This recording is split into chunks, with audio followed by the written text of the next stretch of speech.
তো কি অবস্থা সবার? আশা করি সবাই অনেক ভালো আছেন। সিনেবাব অর্থাৎ মিন্ময়কে এবার দেখা যাবে খাঁচার হিরো রূপে। এই ছবিতে সিনেবাবকে কমলেশের ভূমিকায় দেখা যাবে। খাঁচায় ফুটে উঠবে টিয়াবন গ্রামের গল্প। দেখতে শান্ত হলেও আদতে শান্তি নেই সেই গ্রামে। এক বিরাট ষড়যন্ত্র চলছে গোটা এলাকা জুড়ে।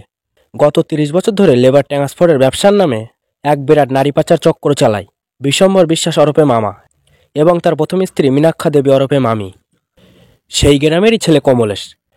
ছোটবেলায় তার দিদিকেও মামি ও তার দলবল তুলে নিয়ে গিয়েছিল তার সামনেই, কিন্তু সে তখন কিছুই করতে পারেনি। তার মা পুলিশে অভিযোগ জানাতে গেলে পুলিশ কোনো অভিযোগ নেয়নি, উল্টে তার মা খুন হয়ে যায়। তাই মামা মামির বিরুদ্ধে বড় হয়ে শুরু হয় তার লড়াই। কিন্তু শেষ পর্যন্ত কি মামা মামির পর্দা ফাঁস হবে? কমলেশ কি খুঁজে পাবে তার দিদিকে? তা জানতে গেলে অপেক্ষা করতে হবে ছবি মুক্তির। ছবিটি পরিচালনার দায়িত্বে রয়েছেন অনির্বাণ চক্রবর্তী। তিনি রাফায়াত রশিদ মিথিলা অভিনীত ও অবাগীর মতো ছবি পরিচালনা করেছেন। সিনেবাপ এন্টারটেনমেন্ট এই ছবির সহ-প্রযোজক। ছবির সঙ্গীত পরিচালনার দায়িত্বে রয়েছেন মৌসুমী চট্টোপাধ্যায়। সিনেবাপ অর্থাৎ মিন্ময় বলেন, হিরো হওয়ার ইচ্ছা আমার বহু বছরের, 1 দশকের উপরে অভিজ্ঞতা। 2012 থেকে মিডিয়াতে কাজ শুরু করেছি।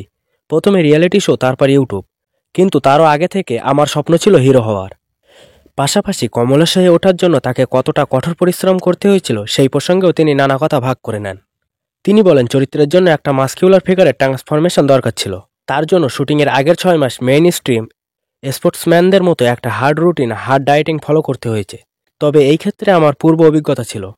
সিনেবাপ অর্থাৎ মিন্ময়কে হিরো হিসেবে দেখার জন্য অপেক্ষা করতে হবে আর মাত্র কিছুদিনের। তো আজকের মতো ভিডিওটি এই পর্যন্ত। ভিডিওটি ভালো লাগলে লাইক, কমেন্ট, শেয়ার এবং সাবস্ক্রাইব করে পাশে থাকবেন। দেখা হবে আবার নতুন কোনো ভিডিও নিয়ে।